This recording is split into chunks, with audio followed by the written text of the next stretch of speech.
What resistor should you buy for your aftermarket steering wheel or for your airbag in the front of the passenger seat before installing a children's car seat? The answer is really easy. Stick around to learn more.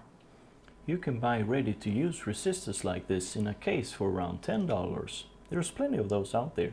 These in the black boxes is from wish.com, and as you can see, there is not a lot of magic going on here.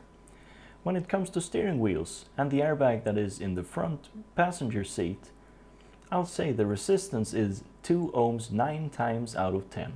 When it comes to other airbags in the car, like belt restraints and side curtains, it may vary.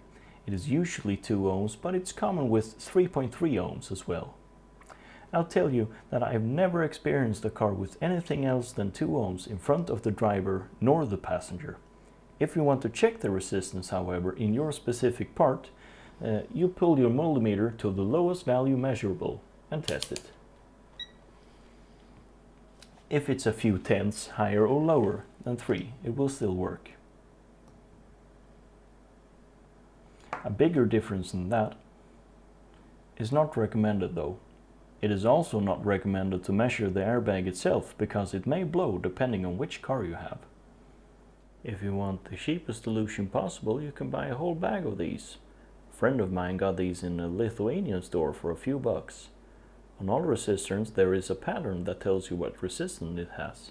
In this case, when it has 2 golden rings and 2 red rings, it tells you that it's simply what you're looking for.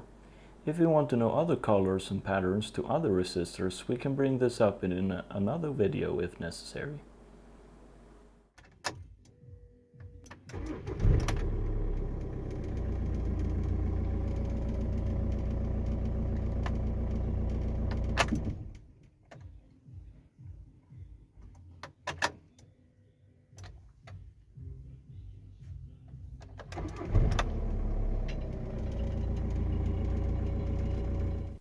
This is a Nissan 350Z from 2000 something, and it has an aftermarket steering wheel attached with a 2 ohm resistor, so we don't need to bother about the lamp on this car either. It works just perfect. So to make this happen, you simply attach the airbag or the whole steering wheel. It depends on what you're about to do. And then you just simply attach the resistor into the connector to the airbag. And this applies to the other airbags as well, like the one in the passenger seat.